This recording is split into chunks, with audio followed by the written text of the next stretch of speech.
Assalamu alaikum wa rahmatullahi wa barakatuh. This is Muhammad Francis Abu Hamza. Welcome. Today, the presentation using visual aids. How do we give effective presentations using visual aids? I say, teacher, what are visual aids? So essentially, visual aids are pictures or objects that help you present and make your presentation more effective. The most common ones, of course, are PowerPoint, pictures and illustrations.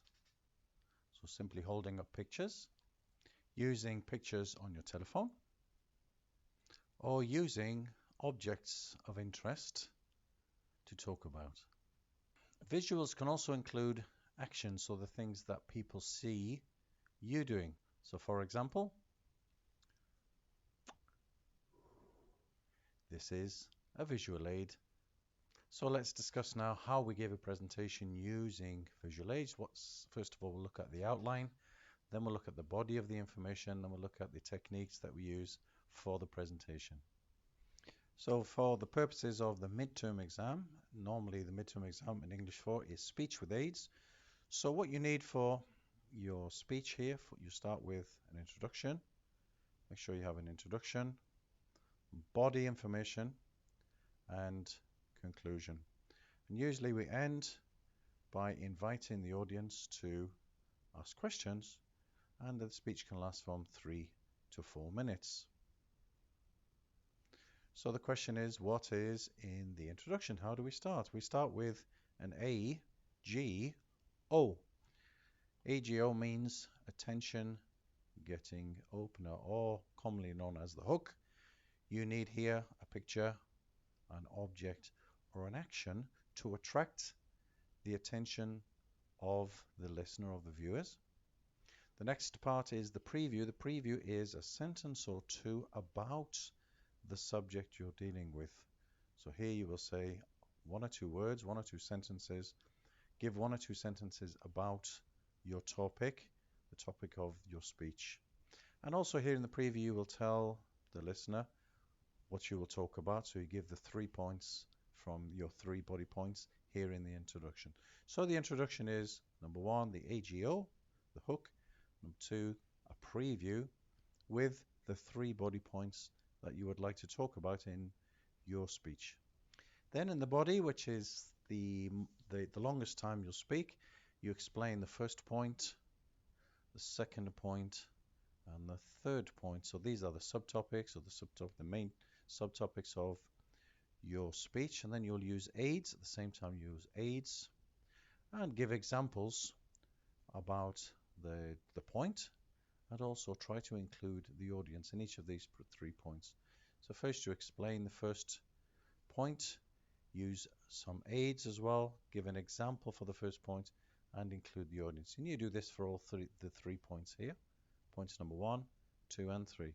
So we want to see now, explain how the 3 concepts of the 3 points relate to real life. The conclusion is a summary of the 3 main points above, and also final remarks or advice or suggestions for the listener.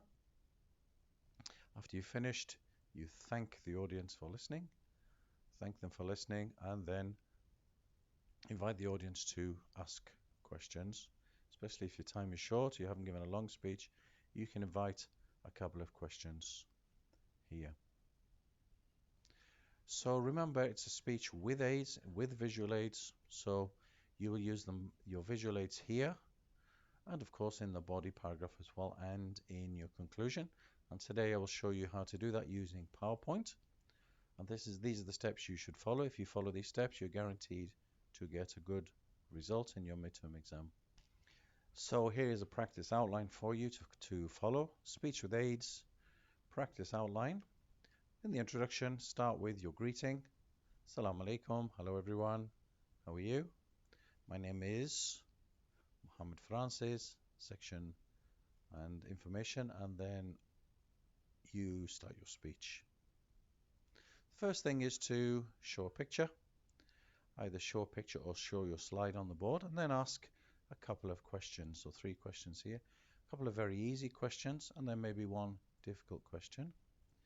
And then use the answer to the questions to say what your subject is about in 1 or 2 sentences. So I'm going to show you how to do that later in this video.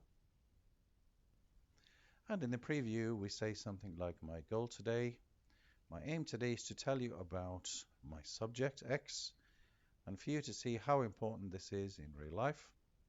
First, I will talk about point 1, then point 2, and finally I will say a few things about point 3. And of course, point 1, point 2, and point 3, this is the body information, which you tell the reader about before you begin the body. You tell them about this in your preview. Now, the body always begins with a transition, what we call transitions. These are points in the speech that tell the reader what you're going to say. So, for example, here, so let me begin with point number 1. Point number 1 is X. Then you show a slide and ask a couple of questions, and then explain it and give an example. Then after you've explained the first point, you use another transition. Now you know about point 1. I would like now to talk about point 2. Point 2 is Y. Then you show a slide, show a picture, ask 1 or 2 questions, explain your point, and then give an example of your point. After point 2, you also have another transition. Now you know about point 2. Let us move on to point number 3. Point number 3 is Z. And Z, of course, is your body point. You show a picture, ask a couple of questions, explain the point briefly, and then give an example. Another transition follows point 3. So I spoke about points 1, 2, and 3. You should know about them because in real life they are important. After finishing the body, you go to the conclusion. In conclusion, I've spoken about X, my topic, and 3 important points, 1, 2, and 3, and explain to you why they're important to understand. Then we move on to our final comments. Now, this is my advice. Now, this is what you should do. So give some advice, give some suggestion here. This is the final call to action. We call it the final call to action. Then, of course, you must thank the listener. Thank you for listening. Then you can ask the question, does anyone have any questions, please? Of course, the student will ask a question here, blah, blah, blah, blah, blah. Now, when the student asks a question, you should repeat the question. So let's say, for example, can you tell us about X? And then you say, the student wants to know about X. And then you answer the question. And we'll show you how to do that as we go along through the video. So in brief, introduction, greet the listener, show a picture, ask questions, use the answers to give 1 or 2 sentences about your topic, then give a preview, about your topic, then discuss the points number 1, number 2, number 3, tell them what you want to say. Then we begin with the body. The body begins with a transition. Point number 1, picture, explain with the example, point transition, point number 2, picture, questions, explain, and an example. Point number 3, before the point number 3, transition. Point number 3 is given. Ask 1 or 2 questions. Explain your point and give 1 example or 2 examples. Then the final transition is, I spoke about 1, 2, and 3. Go to your conclusion. In conclusion, I've spoken about these 3 important points. They are important for this reason and that reason. Now, my advice is this, or now, do this, or that, or the other. Thank you for listening. And do you have any questions? And ask the questions here. And this outline is already with you, so please refer to it. Please refer to this document as you plan your midterm exam. So the title of my presentation or for the midterm exam is how to make the best pizza in the world. So first of all, I'll step through the speech and then finally give the speech at the end for you to use as an example. Assalamu alaikum wa rahmatullahi wa barakatuh. My name is Mohammed Francis, section 21. I'm a student at Jubail Industrial College in mechanical engineering specialization. My speech today is how to make the best pizza. So we begin with a question. Show the slide and begin with a question. So I'll ask a question, it's a very simple question about the picture. What can you see in the picture? And the student, he will answer, it's a pizza. Yes, thank you, it's a pizza. What flavor of pizza do you think it is? And the student will answer, well, it's a vegetable pizza.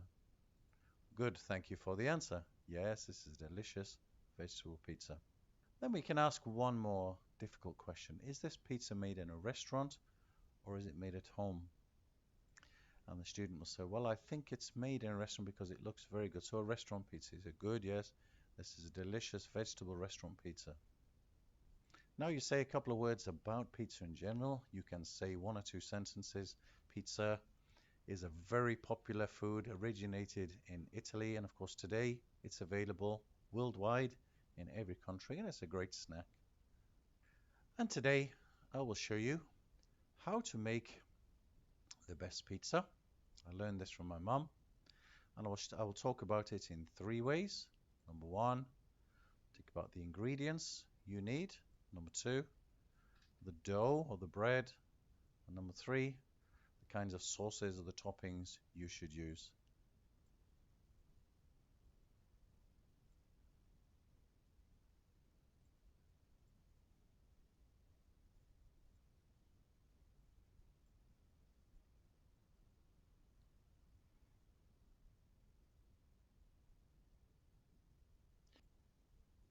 Now this is where you give a transition.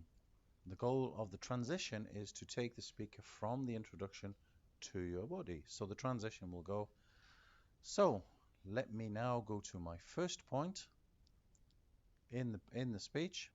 My first point is the ingredients, the pizza ingredients. Now this is where you'll ask a question, simple question. How many ingredients can you see in the picture? The student will say, well, I can see 8. Good, thank you. 8 ingredients. What are the most popular ingredients you can see here in the picture? And the student will say, well, there's tomato, there's cheese, an onion. Yeah, these are the popular ingredients. Well done, thank you, student. And it's true. Ingredients, there's many kinds of ingredients, but the base ingredients for pizza, of course, are cheese, and tomatoes, onions, and perhaps some kind of meat and beef or chicken. Chicken is especially popular. And for example, some people love to use other kinds of ingredients like fruit. Pineapple's a popular one. Others like spicy pizza, so they add lots of spices and peppers. And of course, when you add the ingredients, you don't cook the ingredients first. You add them raw without cooking on top of the pizza. And these are especially good because they will cook in the oven in 20 minutes in the oven. Now you know about the kind of ingredients we need for pizza. Let me go to my second point, which is the bread or the dough and making the dough. So what can you see here in the picture? I see a man preparing bread. Good, thank you, yes. What is the bread for? He's going to use it to make a pizza, teacher. Yes, good. So if you want to make great pizza dough, you need flour, water, yeast, oil, and you need to mix it together. And once you've mixed it together to make a dough, you leave it on the side for about 20 minutes, 30 minutes.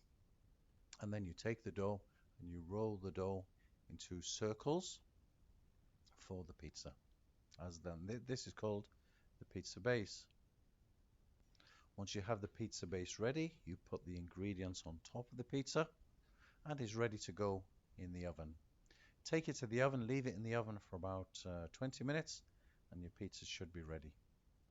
So now you know about my second point. The second point is the dough. Let's go to my third point. And the third point about making great pizza is, of course, the sauces that you use. The sauces, and the sauces, of course, what you'll eat with the pizza. Now, can you see any popular sauces here in the picture? Tomato, yes, good, thank you. Mayonnaise, good, thank you. I can see mayonnaise there. Let's see, salad dressing. Yes, we can see salad dressing. And of course, here in the picture, we can see 9, 10, 11, 12 types of sauces. And if you go to a pizza restaurant, choose the sauces carefully. You can choose normal ketchup, you can choose spicy, mayonnaise, and pickles, all kinds of sauces to make your pizza absolutely special. So now you know about the ingredients, how to make the dough, and of course the kinds of sauces you need for the pizza. In conclusion, if you want to make the best pizza in the world, choose the correct ingredients exactly. Make sure the dough is well prepared. Number 3, use the correct sauces. My advice to you, if you don't know how to make pizza, do what I did. I went to my mother and my mother showed me how to make great pizza and now I know very well, mashallah. And if you need any more information, here's a video you can watch. Shows you step by step how to make a pizza. Do you have any questions? Yes, I have a question. How long does it take to make a pizza? Thank you for the question. The question is, how long does it take to make a pizza? The answer is, it takes about 30 minutes to make a good pizza, a good delicious pizza. Is it better to make a pizza in the house or in the shop, in the restaurant?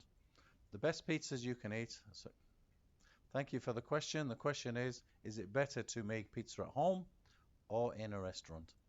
And of course, the answer is it's always better to make your pizza at home. You can make it just the way you like it and as many as you like. And of course, it's much cheaper. Thank you for your time. Goodbye. Now, of course, we don't want to be experts in making pizza or any of the topics. This is a language exercise. And simply, this is a way to use your English and to show people how to do something. So make it really easy, make it really simple. Don't make it difficult for yourself. So now I'm going to give the speech in 3 minutes only and show you how to do that. And you can use this as an example for yourself. Assalamu alaikum wa rahmatullah. My name is Mohammed Francis, section 21, and I am a mechanical engineering student at Jubail College. Today I'd like to show you how to make the best pizza in the world. Shabab, what can you see in the picture? Yes, thank you. It's a pizza.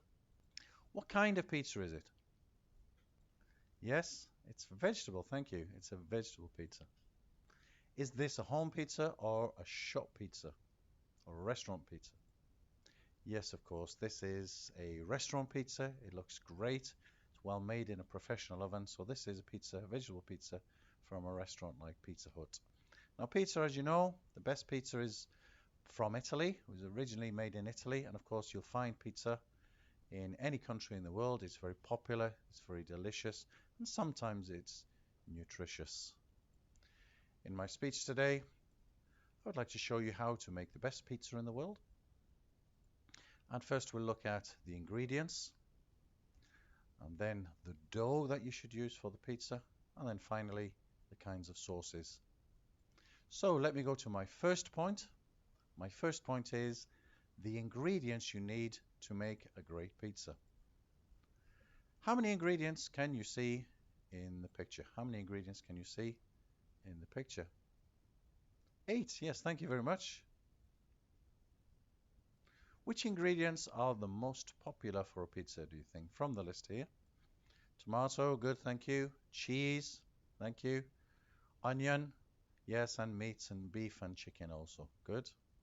Now there's a lot of ingredients you can use, as well as these here.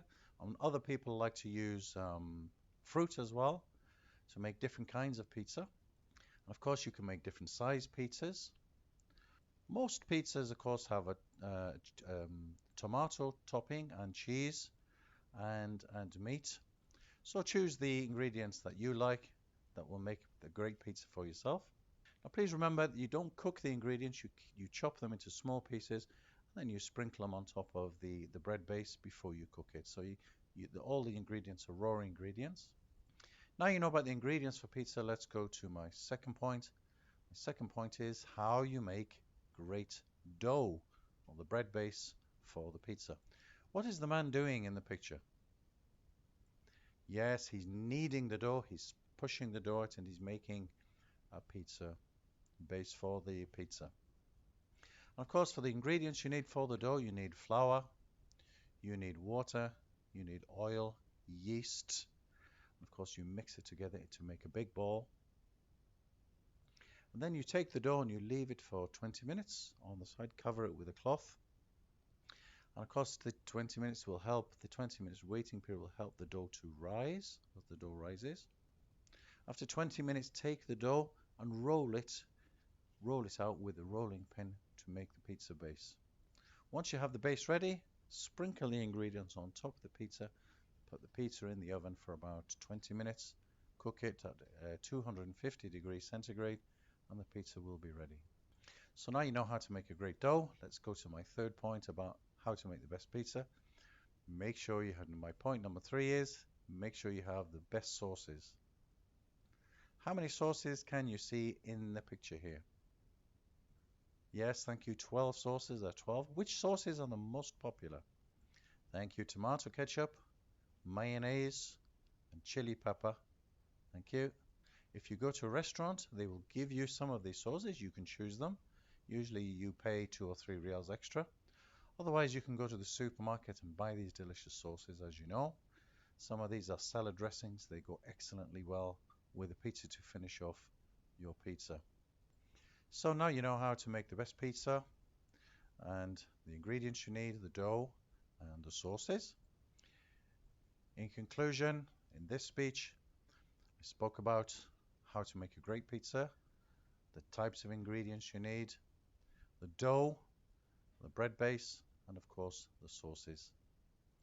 Now if you don't know how to make a pizza, do what I did. I went to my mother.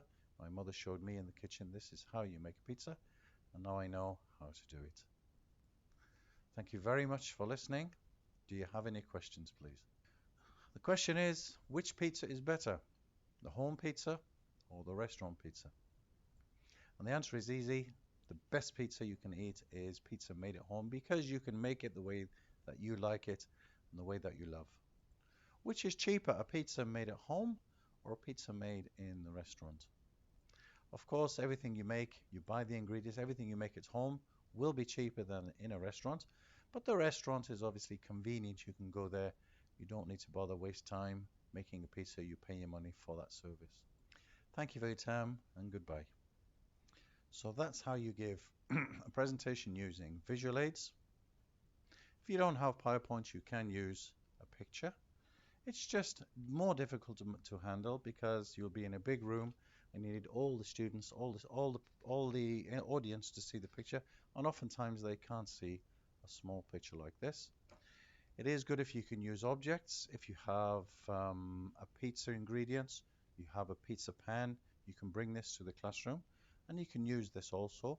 This is also these are also visual aids. You may also use actions, so you're preparing and cooking the pizza. This is kind of visual, but it's better to use PowerPoint and better to use objects.